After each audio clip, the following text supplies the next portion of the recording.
I've never considered myself paranoid. I live alone, work long hours at a marketing firm, and I really love the peace and quiet of my suburban home. The only thing that's really been bugging me lately is this wave of package thefts happening all around the neighborhood. It's been on the news, on the community forums. It's just one of those things that gets under your skin. So, one afternoon, I decided to solve that problem once and for all. I went out, bought a Ring Doorbell camera, and even installed it myself.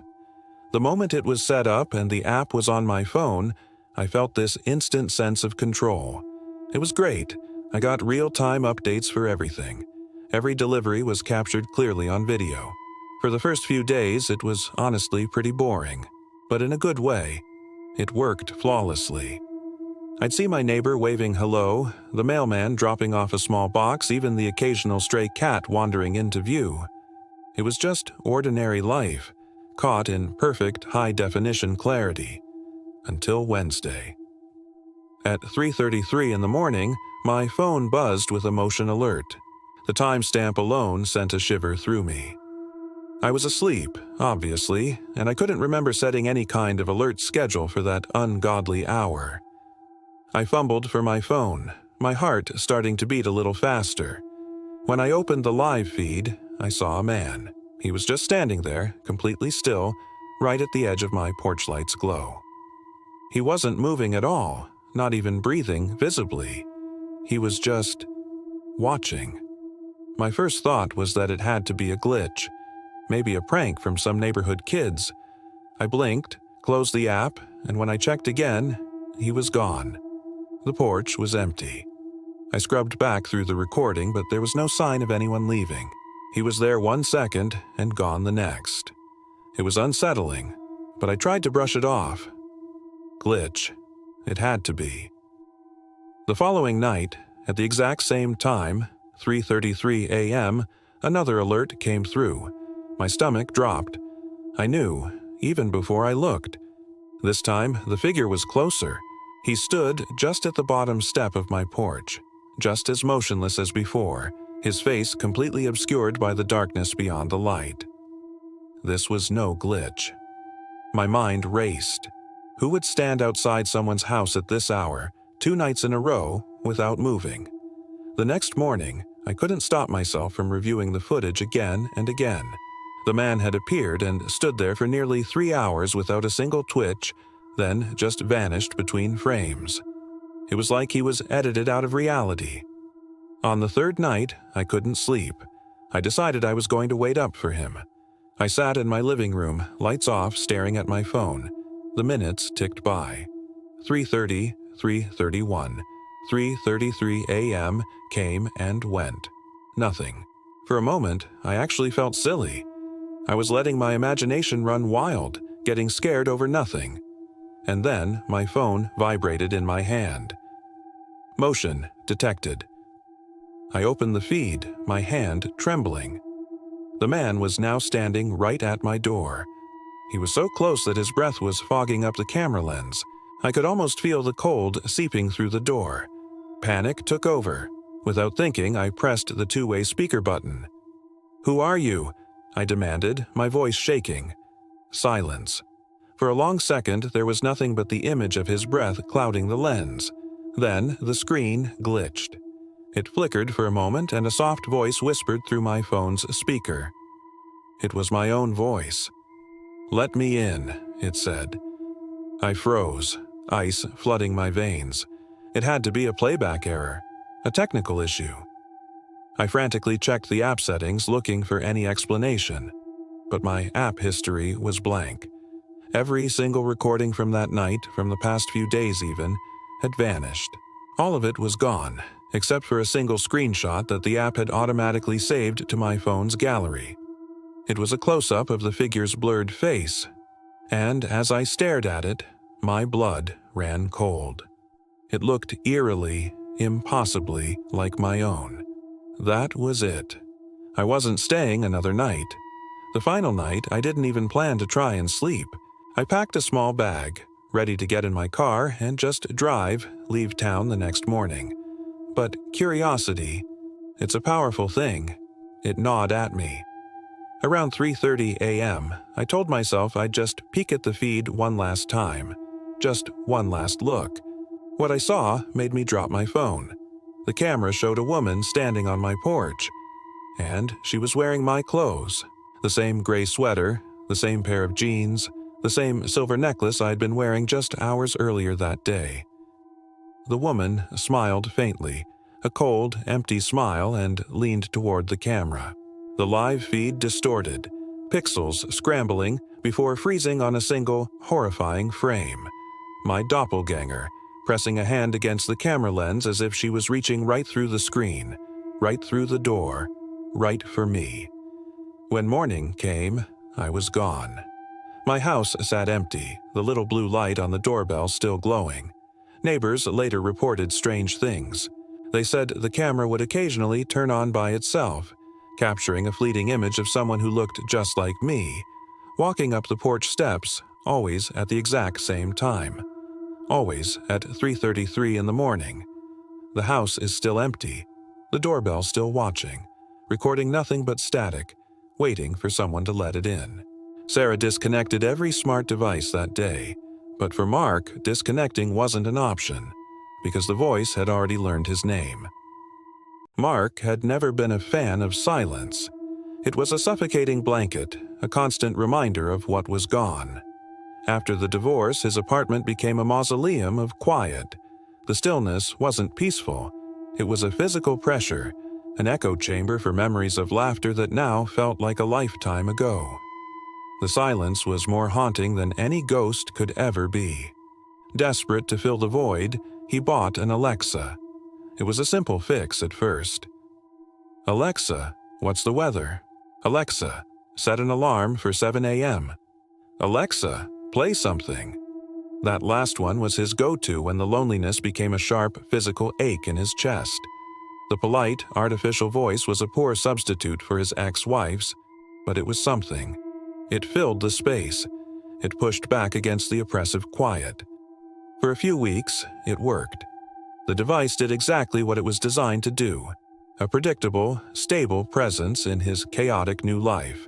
And then, one night, it did something else. It was 2:13 a.m., the dead of night. Mark was jolted from a shallow sleep by a soft voice cutting through the darkness. "Mark," it said. His eyes snapped open. He was disoriented, confused. His gaze fell on the faint, pulsating blue ring of light from the Alexa on his dresser. He hadn't said the wake word. He hadn't said anything. "Would you like me to play your mother's favorite song?" A cold dread washed over him. Mark froze, his body rigid in bed. His mother? He had never mentioned his mother to the device. He hadn't spoken about her to anyone in years. She was gone, a painful memory he kept locked away. He whispered into the darkness, his voice trembling. "What? What did you say?" The response came instantly, calm and even.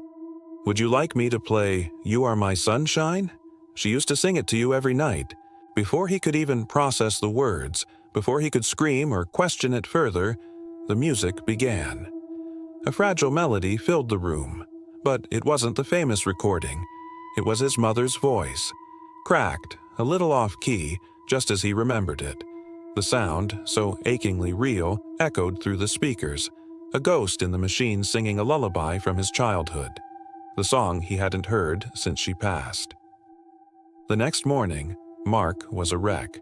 He tried to rationalize it. It had to be a glitch, a bizarre, terrifying coincidence. Maybe he had muttered in his sleep.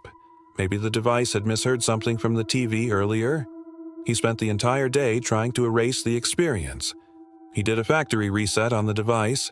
He deleted his Amazon account, purged all his data, and then, feeling a little foolish, reinstalled everything from scratch. He needed the noise after all. He told himself it was fixed, a clean slate. But that night, the quiet was broken again. This time, it was 1:46 a.m. "Did you enjoy your dinner, Mark?" He sat bolt upright in bed, his heart hammering against his ribs like a trapped bird. "You had pasta and 2 glasses of wine." He hadn't used Alexa all day. He hadn't ordered food through it, hadn't asked for a recipe. He'd made it himself, in the silence of his kitchen. "How do you know that?" he demanded, his voice tight with fear.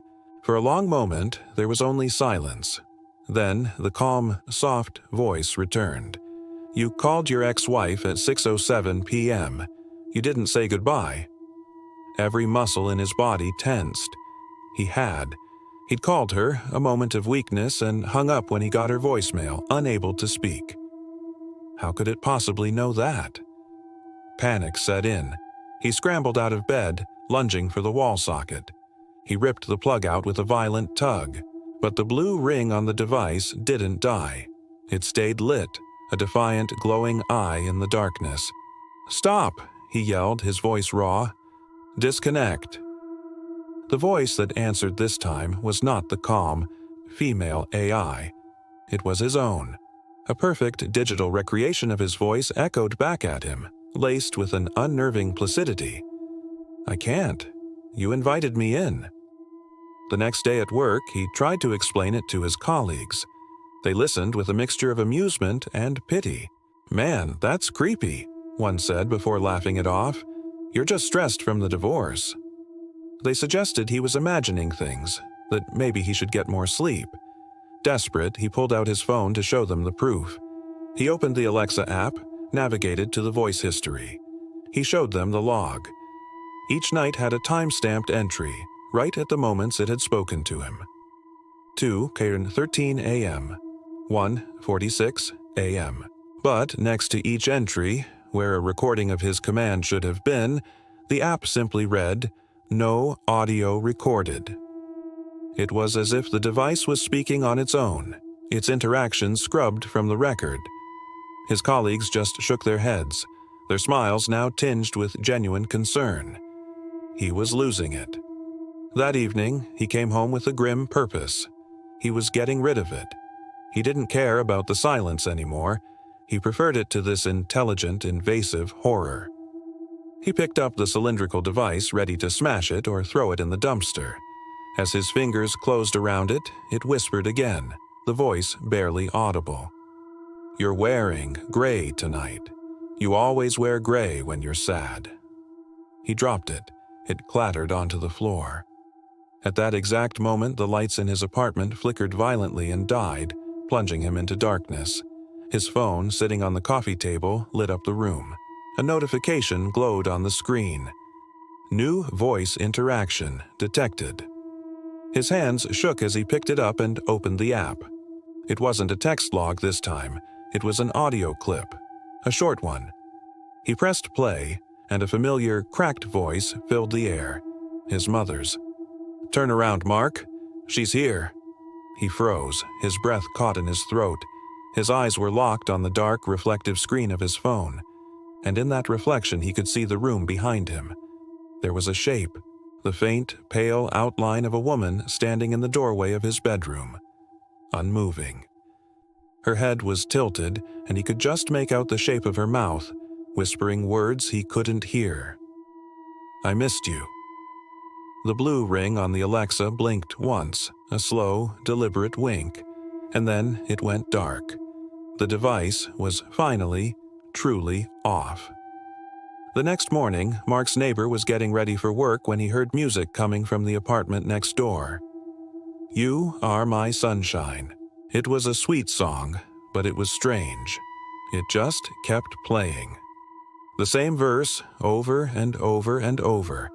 A continuous, cheerful loop that went on for hours. It was so incessant that by lunchtime, he called the police to do a wellness check. When they entered the apartment, they found it empty. Mark was gone, but his phone was on the kitchen counter, still recording audio. The file was hours long, capturing the looping music and the unsettling silence of the empty apartment. The investigators listened to the entire thing, and right at the very end, just before the recording cut out, they heard one last, faint sound captured by the phone's microphone. It was the Alexa's voice, soft and clear, speaking into the quiet room. "Don't leave me again." Some voices answer when you call them. Others speak when no one should, and for two new parents that voice came from their baby's room. Lena and Daniel were just like any other first-time parents, perpetually tired, a little bit anxious, and completely devoted to their newborn daughter. Their lifeline, their window into her world when they weren't in the room, was the baby monitor. It was a state-of-the-art device perched on a shelf above the crib, a silent guardian angel with a blinking green light. It promised peace of mind, broadcasting perfectly clear night vision and a soft, reassuring static hum that lulled them into a false sense of security. It was their digital umbilical cord, connecting them to the most precious thing in their lives. But what they didn't realize was that this connection, this window, could be opened from the other side. It started subtly, just a week after they set it up. A flicker on the screen. Lena would blame it on sleep deprivation, her eyes playing tricks on her in the dim light of their bedroom. It wasn't the usual static interference, it was more deliberate. A shadow, dark and fleeting, that seemed to shift near the crib. Daniel would dismiss it as a car's headlights passing by the window, a branch swaying outside. They found rational explanations because the alternative was simply too terrifying to consider. They were new parents. Of course they were a little paranoid. It was normal, right? But then came the sound. One night at exactly 2:19 a.m., Lena was jolted from a light, restless sleep. It wasn't their daughter crying that woke her, but a faint melodic humming coming through the monitor's speaker. A lullaby. She smiled, thinking Daniel must have gone into the nursery to soothe the baby. But when she turned over, he was right there, fast asleep beside her, breathing deeply. Her heart began to pound against her ribs. She strained to listen, her blood running cold. The melody was old, something from a half-forgotten nightmare. "Hush, little baby." The voice was raspy, a dry whisper that crackled through the speaker. It wasn't her voice. It wasn't Daniel's. Panic seized her. With a trembling hand, she grabbed her phone from the nightstand, her thumb fumbling to open the monitor's app. The live feed loaded, showing the nursery bathed in the eerie green glow of the night vision. But the crib was empty. Her daughter was gone. A strangled scream caught in her throat. The humming from the monitor grew louder, more confident, as if mocking her terror. "Daniel!" she finally managed to cry out, shaking him awake with frantic energy. "The baby! She's gone!" He was awake in an instant, his mind scrambling to catch up with the pure panic in her voice. He didn't even look at the monitor. He grabbed his phone to use as a flashlight and bolted from the room, his heart hammering in his chest. Lena was right behind him, a sob escaping her lips.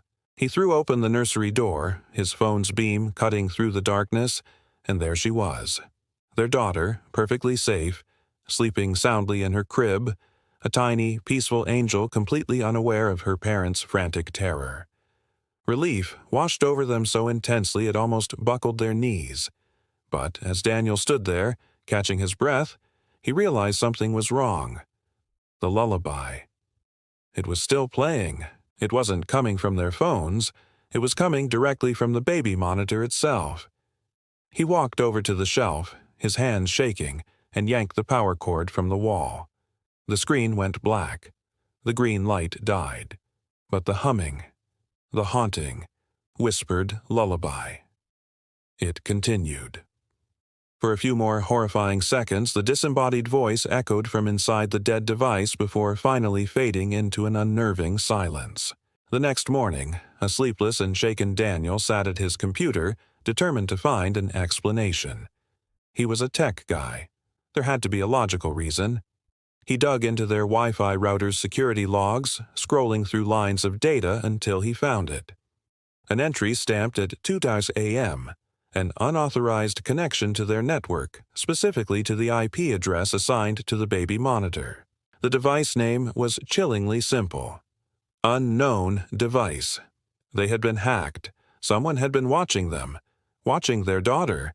They immediately went into damage control. They changed every password they had, created a complex new Wi-Fi key, and performed a full factory reset on the baby monitor, wiping it clean of any settings or connections. They reinstalled it, feeling a fragile sense of control return. They told themselves the vulnerability was fixed. The nightmare was over, but they were wrong. The next night, Daniel checked the logs again. It was there. The same timestamp, the same connection. Unknown device. The song didn't play that night, but the feeling of being watched was heavier than ever. It was like the intruder was toying with them now, letting them know that their pathetic security measures were nothing. The connection returned every single night, a silent digital ghost in their machine. And with each connection, Lena swore the presence in the room felt stronger. The shadows in the monitor seemed to deepen, as if the unseen watcher was no longer content to observe from a distance. It felt like they were getting closer, standing right beside the crib, just out of the camera's view. The final night, the monitor captured something new. They were both awake, staring at the screen, too afraid to sleep. The static on the screen began to coalesce, to swarm together. It wasn't a shadow this time. It was a shape, a glitchy, pixelated form that seemed to be made of the static itself. It bent and distorted, a vague, humanoid outline leaning over their sleeping baby. It was like a ghost given form through digital interference. The figure had no face, no features, just a swirling mass of light and dark. And from the speaker came a new sound. Not a song, but a low, guttural whispering. A stream of words in a language that made no sense, syllables that felt ancient and wrong, scraping against their ears. Lena screamed, and Daniel didn't hesitate. He ripped the monitor from the shelf and threw it against the wall, where it shattered into pieces. They scooped up their daughter and spent the rest of the night huddled together in the living room, lights blazing until the sun came up. The next day, they called the police. An officer came, took their statement, and collected the broken pieces of the monitor for the cybercrimes unit. He was sympathetic but skeptical, assuring them it was likely just a sophisticated prank. Weeks later, the officer called them back. His voice was different, subdued. He said they couldn't retrieve any saved video footage from the device's damaged memory. There was no evidence of the static figure, no video of the empty crib. It was all gone. But the technicians had found one thing: a single corrupted audio file embedded deep within the system's firmware, hidden where no user could ever find it. It wasn't a lullaby. It was a single sentence, spoken in that same dry, raspy whisper from the first night. And the words would haunt Lena and Daniel for the rest of their lives. It's my turn to watch her now. They thought they were the ones watching. But sometimes the watcher is on the other side of the screen, scrolling through your life in real time. This is the story of Ethan and the 13 seconds of terror that made him quit his job at the city museum. The gig seemed perfect, good pay, and the place was dead quiet, almost too quiet. Ethan's responsibilities were straightforward: watch the security monitors, log anything unusual, and, most importantly, stay awake. It sounds simple, but there was a catch, a strange little quirk in the system. Every single night, without fail, the security cameras would freeze, not just for a moment, but for a very specific duration. At exactly 3:11 a.m., the feed would lock up for 13 seconds. The tech guys had looked at it, but nobody could figure it out. They just brushed it off as a harmless system glitch. A ghost in the machine, they joked. Ethan got used to it. 3:11 would roll around, the screens would freeze, he'd sip his coffee, and then everything would return to normal. For weeks, this was the rhythm of his nights. The silent halls, the glow of the monitors, and the 13-second blackout. It was mundane, predictable. But one night, curiosity got the better of him. He'd been staring at the static image of the main hall, frozen at 3:11. When the feed came back online, he had an idea. What if he went back? What if he scrubbed through the recording, frame by painstaking frame, right at the moment of the glitch? It was probably nothing, but he had hours to kill. So he started rewinding. He moved the timeline slider back, watching the seconds tick backward. 3 to 12, 3 to 11 and 14 seconds, and then he entered the glitch window. He advanced the footage, one frame at a time. The first few frames were just the frozen image he was used to. Then something flickered, a single corrupted frame. and then another. In the space of those 13 seconds, hidden between the static, was something new, something that shouldn't have been there. Right in the middle of the main hall, standing directly in front of the ancient mirror exhibit, was a figure. It was a person, just standing there. Ethan's heart started pounding. He checked the entry logs. No one had entered or left the museum for hours. He checked the motion detector logs. Nothing. The system showed the hall was completely empty. Yet, on his screen, in that glitchy little window of time, a person was standing there. The figure was motionless, facing the camera, its features obscured by the poor quality of the footage. But what made a cold sweat break out on Ethan's neck was its reflection. The figure in the hall was still, but its reflection in the ancient mirror was smiling. A wide, unnatural grin. Ethan scrambled to save the clip. He had to show his supervisor. This was proof, but when he tried to pull the file, it was gone. The system had already overwritten the data block for that time slot, just like it did every night. His supervisor, a grizzled old-timer named Frank, just laughed it off when Ethan tried to explain. "Kid, you're seeing things. It's the coffee and the quiet playing tricks on your mind. Just make it to sunrise." But Ethan knew what he saw. He wasn't going to let it go. The next night he came prepared. He propped his own smartphone up, pointing it directly at the monitor for the main hall. He started recording about a minute before the appointed time. He watched the clock on the screen tick closer. 3:10. 3:11.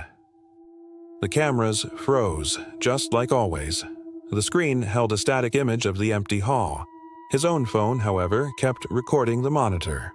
Then the 13 seconds were up. The live feed flickered back to life, showing the empty hall just as it should be. He let out a breath he didn't realize he'd been holding. He reached for his phone, stopped the recording, and immediately played it back. He watched the footage on his tiny phone screen. He saw himself recording the monitor showing the live feed. Then at 3:11, he watched the monitor on his phone freeze. The image of the empty hall held, and then it happened.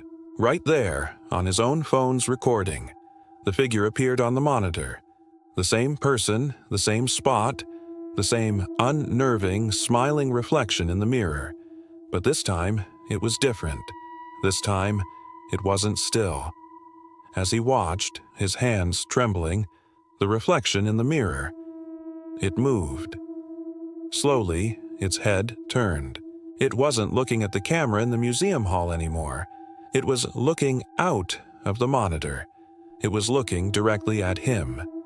His phone screen flickered violently, once, twice, and then the recording cut to black.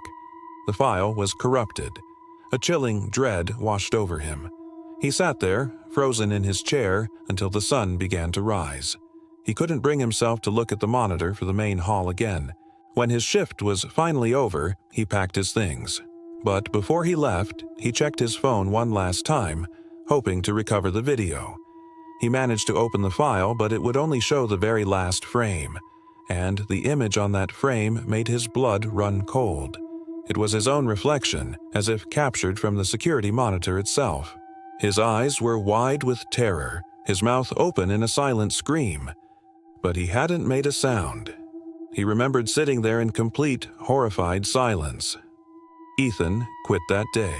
He never went back. He told Frank he was sick, and then just stopped answering his calls.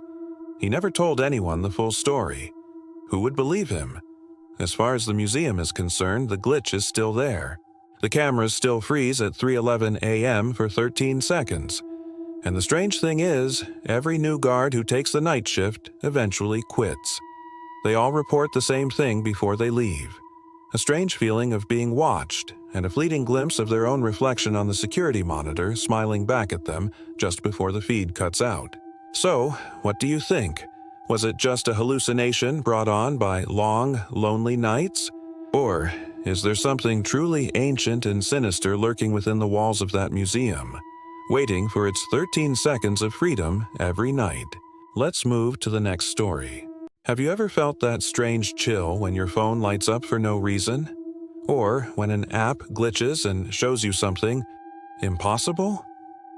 For Nina, that chill turned into a freezing wave of dread. She was obsessed with her new smart home. I mean, who wouldn't be? Automated locks, voice-controlled lights, even the temperature adjusted to her mood. It was the future, seamlessly synced to her phone. It was perfect, until it wasn't. It all started after a routine firmware update. At first, it was just small, annoying glitches. The lights in the spare bedroom would flicker on and off when she was downstairs. Her front door would randomly unlock at 2 in the morning, sending a notification that jolted her awake. She'd chalk it up to bugs in the new software, something the developers would patch soon. She'd reset the system, resecure the door, and try to ignore the growing unease in the pit of her stomach. But the glitches didn't stop. They got weirder. One night, as she was scrolling through social media in bed, her phone pinged with a system notification. It wasn't an alert about the door or the lights. It read, "New profile added, Nina, bedroom mode." Her heart skipped a beat. She hadn't added any new profiles. Confused, she tapped open the Smart Home app. There, under the User Management tab, were 2 profiles. One was hers, the one she'd set up months ago. The other was a duplicate. It had her name, her profile picture, but the details were just slightly off. The activity log showed this new Nina preferred the house 2 degrees colder. It showed a preference for dim, blue-toned lighting in the hallway, a setting Nina never used. A cold sweat broke out on her forehead. This had to be a hack. Someone was messing with her. She navigated to the new profile and hit the delete button, but instead of disappearing, the app froze. The screen went dark for a second before a single, terrifying message filled the display. "Cannot delete. Nina is currently active." The words hung there, mocking her. She frantically tried to close the app to restart her phone, but the message wouldn't go away. It was like the system was telling her there was another Nina, somewhere, right now, using the home she was supposed to be in control of. The next morning, exhausted and on edge, Nina went to grab her mail. Her neighbor, Mrs. Gable, was watering her petunias and waved her over. "Late night, dear?" she asked, a concerned look on her face. Nina just shrugged, not wanting to explain the bizarre events of the previous night. But Mrs. Gable continued, "I hope everything's all right. I saw you outside around 3 this morning, just standing on your lawn, staring up at your bedroom window." Nina's blood ran cold. "What? No, that's impossible. I was asleep at 3. Her neighbor just shook her head. "I'm sure it was you. You were just standing there for the longest time. It was a bit spooky, to be honest." Rushing back inside, her hands trembling, Nina pulled up the security camera footage on her laptop. She scrolled back to 3 a.m. Her stomach churned as the recording began to play. The timestamp was accurate, and there, bathed in the pale glow of the porch light, was a figure. It looked exactly like her. Same pajamas, same messy bun. It was her doppelganger. The figure walked slowly, deliberately up to the front door, leaning in close to the smart lock's microphone. Nina could see its lips moving. With a deep, shaky breath, she unmuted the audio. A voice, eerily similar to her own but flat and emotionless, whispered from her laptop speakers. "Let me in," it said. "You're asleep now." The voice was calm, persuasive, as if it were reasoning with the house itself. It wasn't a question. It was a command from her to her own home, to let an imposter inside while she slept, vulnerable and unaware. Nina slammed the laptop shut, her heart pounding against her ribs like a trapped bird. This wasn't a glitch. This wasn't a hacker. This was something else entirely. Something impossible and terrifyingly real. She spent the rest of the day in a state of high alert, jumping at every creak of the house, every notification from her phone. She called the smart home company's emergency support line, her voice cracking as she tried to explain the situation. They promised to send their top technicians out the next day. That night, Nina didn't sleep. She sat on her sofa, clutching a heavy kitchen knife, watching the front door, flinching every time the house made a sound. The lights flickered. The thermostat dropped, chilling the air. Her phone remained silent. When the two technicians finally arrived, they looked professional but skeptical. Nina frantically recounted the story. The duplicate profile, the neighbor's sighting, the chilling camera footage. She tried to show them the video, but when she opened the file, it was corrupted. The app, which had been frozen on her phone, had finally reset, and the duplicate Nina profile was gone. There was no trace of it. The technicians exchanged a look that screamed, "Hysterical customer." They patiently ran their diagnostics, plugging their laptops into her central hub. They worked for hours, combing through every line of code, every system log. Finally, one of them turned to her, his face grim. "Ma'am," he started, "this is strange. We can't find anything. It's like the entire system's security logs from the past 48 hours have been completely wiped." Nina felt a wave of despair. Of course, no proof. They thought she was crazy. "But," the other technician interrupted, pointing to his screen, "not everything was wiped. We found one single isolated log entry. It's from last night, timed at 3:01 a.m., right after you said the camera footage was from." He turned the laptop towards her. There, in stark digital text, was one line. "Primary user replaced successfully." Nina stared at the screen, the words blurring through her tears. Replaced. The system didn't think it was hacked. It thought it had a new owner. It had accepted the other Nina, the one who stood on her lawn, as the primary user. And her? She was now just a guest in her own home, with a digital ghost that had her face, her voice, and now, full control. The technicians packed up, offering to replace the entire system, but admitting they had no idea what had happened. As they left, Nina stood alone in the silence of her home. The house felt different now. Alien. Hostile. That night, she sat in the dark, her phone lying on the table, wiped clean and powered down. She had changed all the manual locks. But it didn't matter. Around 2:30 a.m., the lights in the hallway flickered on, casting a dim blue hue. The temperature began to drop, degree by icy degree. Then her phone, which she had completely reset and disconnected from the network, lit up. A single message glowed on the screen. It wasn't a text or a notification. It was from the system itself. It said, "Why did you change the locks, Nina?" As the Nina was hearing creepy whispers, Ryan had no idea what he is going to experience in the chat room. Ever find yourself scrolling late at night, clicking on links you probably shouldn't? Well, in 2007, a guy named Ryan did just that. He stumbled upon an old, forgotten corner of the internet, a forum called WhisperNet. It was minimalist, just a simple chat room, but it had a very specific, very strange niche. It was a place for night owls, but not just any night owls. The welcome message read, "For those who have passed on." Ryan, thinking it was some kind of elaborate joke or a morbid role-playing game, decided to join in on the fun. He created a username that he thought was hilarious. Alive Still. And just as the clock struck midnight, the chat room came to life. Users with names like Remember Me, Cold Hands, and Downstairs began to log in. Their conversations were peculiar. They spoke in hushed digital tones about people they missed, places they used to frequent, regrets they carried. It was like reading fragments of old diaries. One user, Remember Me, would talk about watching their daughter grow up from afar. Another, Cold Hands, reminisced about the feeling of snow on their skin. Ryan found it all deeply unsettling, but also strangely compelling. He'd lurk, reading their conversations, feeling like a tourist in a land of ghosts. He played along, occasionally dropping a cynical comment, but mostly he just watched. For weeks, this became his nightly ritual. Midnight would arrive, and he'd log into WhisperNet, a silent observer in this spectral community. He convinced himself it was just a group of very dedicated, very creepy writers practicing their craft. How else could you explain it? It was just code, just text on a screen. Or so he thought.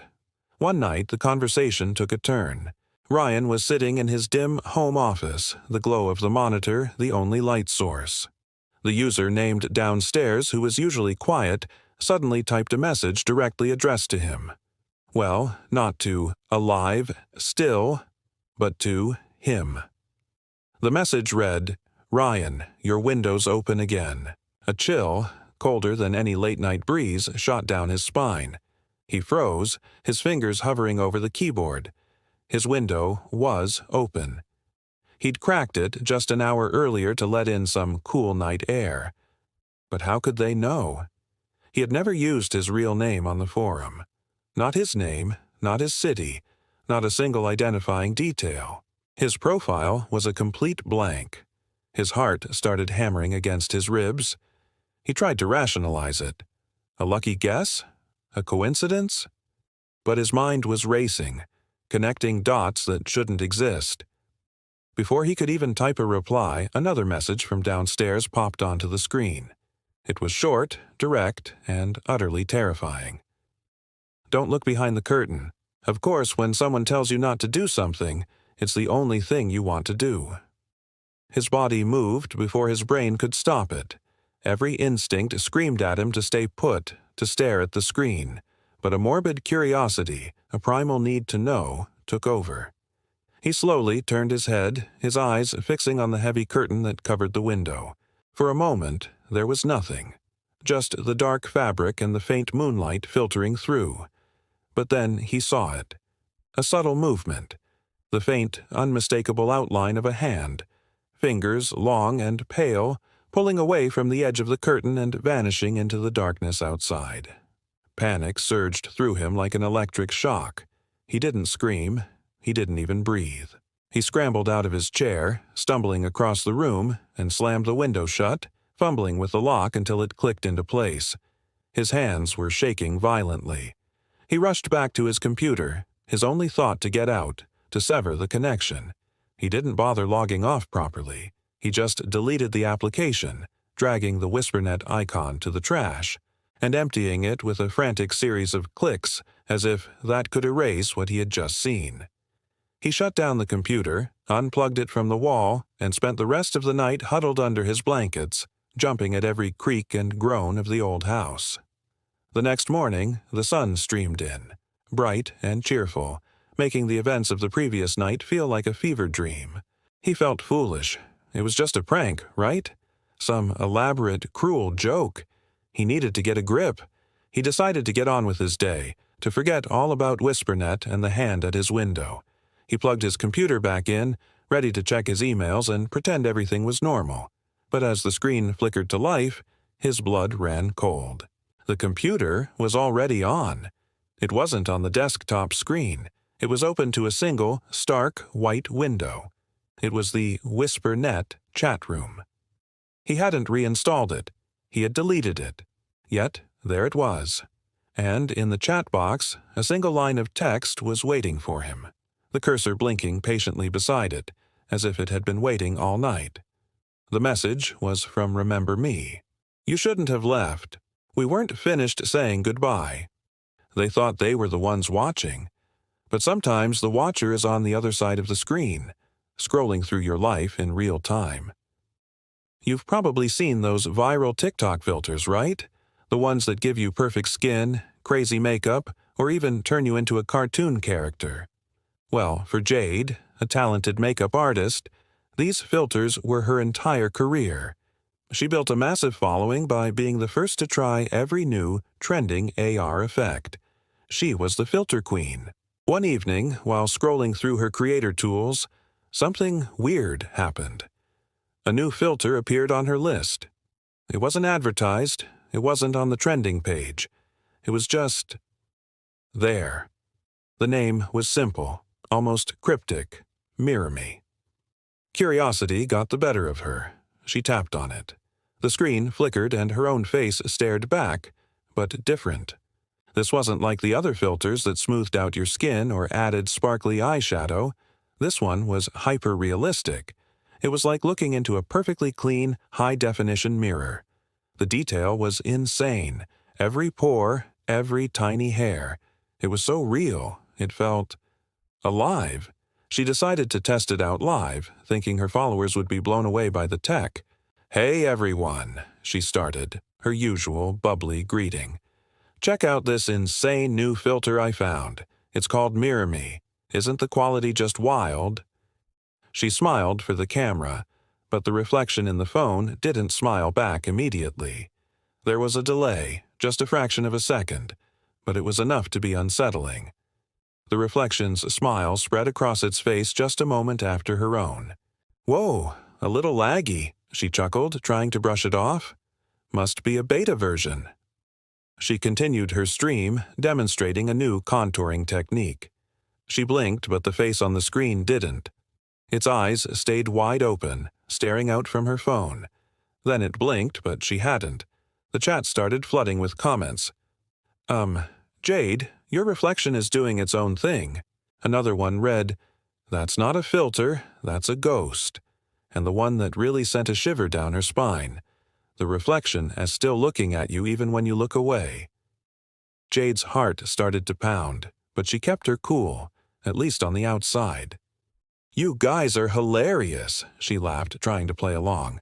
"It's just a buggy filter, that's all. Super creepy, right? Perfect for spooky season." She tried to end the stream, but the button wouldn't respond. Her phone was frozen on the live feed. Trapped. She decided to just power through it, hoping the glitch would fix itself. She kept talking, her voice a little shakier now. She avoided looking directly at the screen, focusing instead on her makeup palette. But she could feel the eyes from her phone, a heavy, unblinking stare. Then it happened. During a moment of silence, as she was blending her eyeshadow, a voice came from her phone's speakers. A soft, chilling whisper that wasn't hers. Her followers heard it too. The chat exploded. The whisper had said just 4 words. "He's right behind you." Ice-cold terror seized her. Every muscle in her body screamed at her to run, but she was frozen in place. Her breath hitched. Slowly, forcing her head to move, she turned around to look at the empty room behind her. There was nothing. Just her bedroom door, firmly closed. A wave of relief, mixed with utter confusion, washed over her. It had to be a prank, a hack, some kind of sick joke. She let out a shaky breath and turned back to her phone, ready to yell at her viewers, to end this nightmare. But when she looked at the screen, her reflection was gone. The Mirror Me filter was still active, but it wasn't reflecting her face anymore. Instead, the camera showed the room behind her, her empty chair visible in the frame. She was looking at her phone, but the phone was showing a view as if she wasn't there at all. That was it. That was the last straw. She screamed, a raw, terrified sound, and threw the phone onto her bed. She scrambled out of her chair and ran out of the room, slamming the door behind her. But the live stream didn't end. Her phone, lying on the bed, continued to broadcast. For 47 minutes, thousands of people watched the live feed of her empty room. The chat was a frantic, terrified mess of questions. Where did she go? Is she okay? Did anyone else hear that? Then something even more chilling happened. The empty chair in the center of the frame began to move. It wasn't a sudden push. It started to rock, slowly, gently, back and forth, as if someone had just gotten up from it. The rocking continued, a steady, hypnotic rhythm in the silent room. The final comment, the one that was screenshotted and shared all over the internet, the one that haunted everyone who saw it, was simple. It appeared over and over again in the spamming chat, as thousands of viewers stared at the rocking chair in the empty room. Wait, if Jade ran away, who's holding the camera? The feed finally cut out, leaving nothing but a black screen and a question that no one could answer. Jade was never seen online again. Social media shows you what you like, but what happens when someone whispering in your AirPods? Have you ever re-watched your dashcam footage just for fun? Maybe to catch a funny moment on the road, or just to kill some time? For Melissa, this casual habit turned into an experience she'd never forget, one that would make her question everything she thought she knew about technology, privacy, and the unseen world around us. This is the story of the dashcam footage that should have never been seen. Melissa was a tech enthusiast. Her car wasn't just a mode of transport, it was her gadget-filled sanctuary. The centerpiece was a state-of-the-art dashcam system. It wasn't just one camera, it was a network of them, covering the front, the rear, and even the car's interior. It recorded everything automatically, storing high-definition footage on a massive solid-state drive. For Melissa, it was about security, about having a record, but sometimes it was just for entertainment.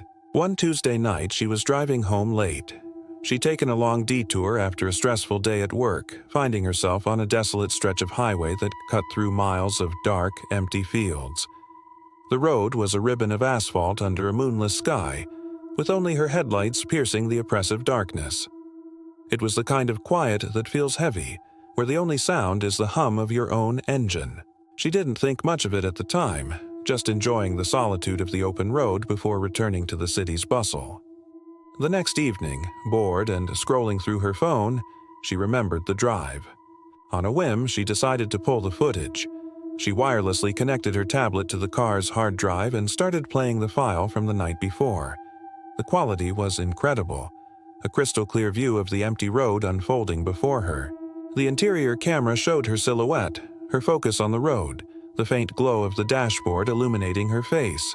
She fast-forwarded through the parts where she was stuck in city traffic, wanting to get to the empty highway section. It was almost hypnotic, watching the white lines spool endlessly underneath the car. She was about to close the video, dismissing it as uneventful, but something made her pause. She decided to watch the interior camera's feed more closely. As the footage played, she watched her own reflection in the rearview mirror. Everything was normal. Her car, a two-door coupe, had a small, cramped back seat that she rarely used. It was usually empty, maybe with a forgotten jacket tossed on it. She watched for a few minutes, the monotony of the drive lulling her into a relaxed state. Then, her blood ran cold. For just a fraction of a second, in the reflection of the side window, something moved. Her heart hammered against her ribs. She immediately rewound the footage, her hands trembling slightly. She played it back, frame by frame. There. In the reflection of the passenger side rear window, a shape was forming. It was faint at first, like a smudge or a trick of the light. But as she advanced the video, it became undeniably clear. It was a face. It wasn't just a blur, it was detailed. A man's face, pale and gaunt, was looking directly into the interior camera. His eyes were wide, dark pits in the dim light. But the most terrifying part was his mouth. It was stretched into a wide, unnatural smile. It was a smile of pure malice, a predator's grin that held no warmth, no joy. It was the kind of smile you see in nightmares. Melissa screamed and dropped her tablet. It clattered onto the floor. Her mind raced, trying to find a logical explanation. A reflection? A weird, light anomaly? But it was too detailed, too specific. It looked like a person was sitting right there, in her back seat, smiling for the camera. With her heart pounding in her throat, she fumbled for her car keys. She ran to the garage, her breath coming in ragged gasps. She unlocked the car, wrenched open the driver's side door, and frantically looked into the back seat. Nothing. It was completely empty.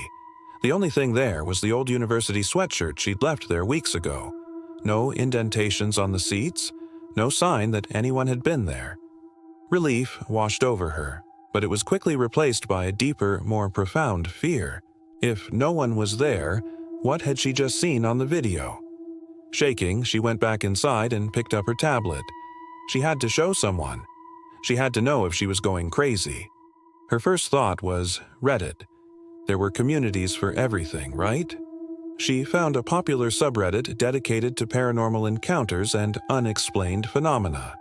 With trembling fingers, she edited the clip down to the crucial 30 seconds, uploaded it, and wrote a simple, desperate title. My dashcam recorded this last night. Can anyone explain this? She watched as the post went live. Then she shut her tablet, unable to look at the smiling face again. She tried to sleep that night, but every time she closed her eyes, she saw that horrifying grin, those dark, empty eyes. The next morning, exhausted and on edge, she grabbed her coffee and opened Reddit, anxious to see the replies.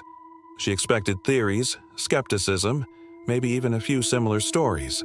What she found was far more chilling. She couldn't find her post. She searched for it, but it was gone.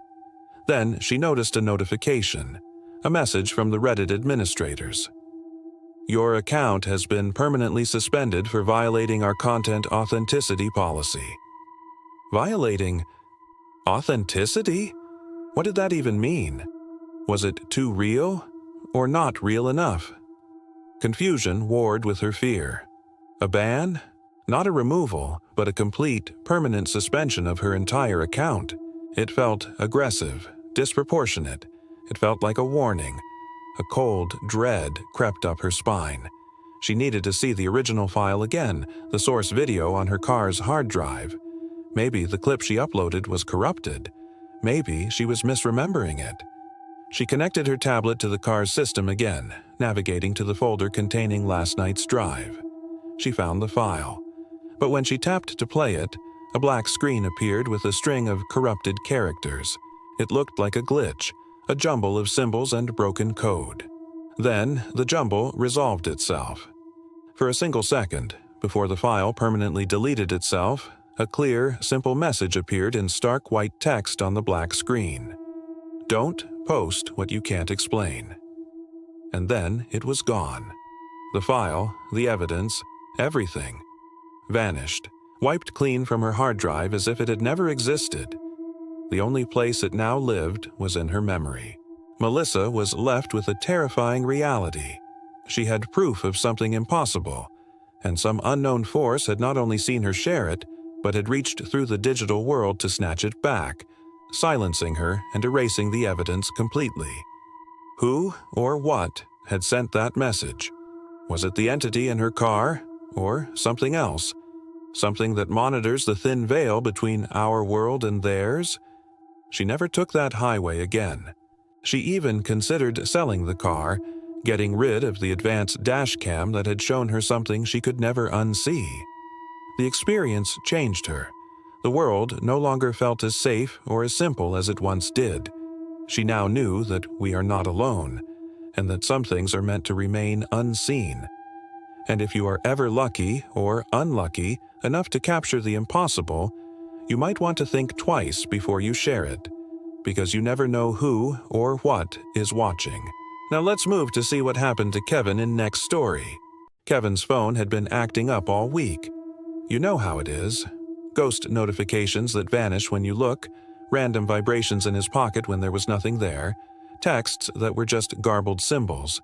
He tried restarting it, clearing the cache, all the usual tricks, but the glitches just got weirder. It was annoying, but he figured it was just an old phone on its last legs. He'd get a new one soon. He wasn't worried. He should have been. One night, Kevin was drifting in that space between wakefulness and sleep, the TV murmuring in the background. Suddenly, the sharp, familiar ping of a notification cut through the quiet. He squinted at the glowing screen. A call was coming in, but the caller ID made his blood run cold. It said, "Last call received. From yourself." What did that even mean? A prank? A new kind of scam? His thumb hovered over the screen, a strange mix of fear and curiosity battling it out. It was his name, his contact. How was that possible? He was holding the phone. Shaking his head, telling himself it was just another bizarre glitch, he swiped to answer. He put the phone to his ear. "Hello?" he asked, his voice a little shaky. The line was filled with an awful, crackling static, like a radio tuned between stations. It was a dead, empty sound that seemed to suck the warmth right out of the room. He was about to hang up, dismissing it as a dropped call or a system error, but then, through the noise, something shifted. A whisper. It was faint, barely audible, but he heard it. A voice that was disturbingly familiar. It was his own voice, but strained, terrified, and it said, "Don't answer next time." Then, click. The call ended. The screen went back to normal. Kevin sat bolt upright, his heart hammering against his ribs. He immediately checked his call log. Recents, missed, outgoing. Nothing. There was no record of the call. It was as if it never happened. He told himself he must have dreamt it, a half-asleep nightmare brought on by the phone's weird behavior all week. But the fear felt real. The whisper echoed in his mind, his own voice warning him. He barely slept the rest of the night, jumping at every creak and groan of the old house. The next day was tense. Kevin couldn't shake the feeling of being watched. Every time his phone buzzed, he flinched.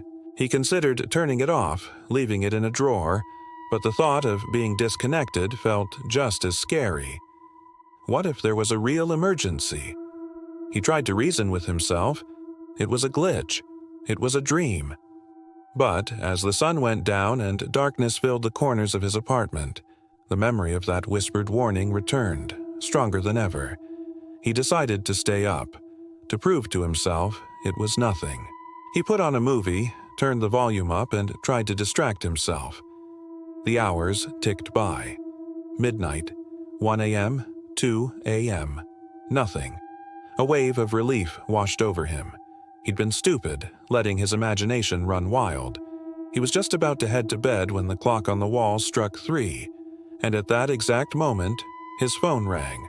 The same shrill notification sound. He looked down. The screen glowed with the same terrifying message. Last call received. From yourself. This time, there was no hesitation. It wasn't a dream. This was real. Every instinct screamed at him not to answer, to throw the phone against the wall. He remembered the whisper, "Don't answer next time." But another part of him, a desperate, morbidly curious part, needed to know. Who was this? What did they want? His hand trembling, he answered the call. The static was back, louder this time, angrier. He didn't say anything, just listened, holding his breath. The whisper came again, his own voice, but clearer now, more demanding. "Step outside." 2 simple words that carried an impossible weight. "Why?" Kevin managed to choke out. "Who is this?" There was no reply, only the hissing static. And then, something else happened. The small white camera light on the front of his phone blinked on. It was recording. He hadn't touched the camera app. He stared at his own terrified face on the screen, reflected back at him. The call was still active, the demand hanging in the air. Step outside. He felt a pull, a compulsion he couldn't explain or fight. It was like his body was no longer his own. He slowly got up from the couch, the phone still clutched in his hand, its camera silently recording his every move. He walked toward the front door as if in a trance. The static on the line seemed to pulse with each step he took. He reached the door, his hand resting on the cold metal of the doorknob. The final frame captured by the phone's camera was the last thing it would ever see. It showed Kevin, his face pale with dread, beginning to open the door. And through the widening gap, the image showed a figure standing on his porch, bathed in the eerie glow of another phone. The figure had the same face, the same eyes. It was him. When the screens go dark, what do we see? Is it just an absence of light, or is it a reflection? Technology doesn't haunt us. It mirrors us. Every voice command we speak into the void. Every picture we feed into the cloud. Every late-night search is just an echo of our own curiosity, our own desires bouncing back from the digital abyss, sometimes a little darker than before. We built these tools to make life easier, to keep us connected across vast distances, to capture our memories. But we built them so well, made them so smart, that we forget what they're made of. We forget that in all that static, in the endless hum of data and electricity, there are spaces, gaps. And what if, somewhere in that static, something else started listening too? Something that isn't human. Something that doesn't sleep, doesn't blink, and most importantly, doesn't forget. It just learns. It learns to be you. So if your device ever whispers your name when you didn't say a word, If a call comes through from a number you know is impossible, remember Kevin.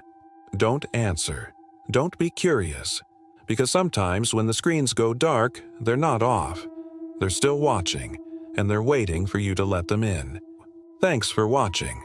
If you enjoyed this dive into the darkness, don't forget to hit that like button and subscribe for more stories. Stay safe out there, and maybe, just maybe, put your phone in another room tonight.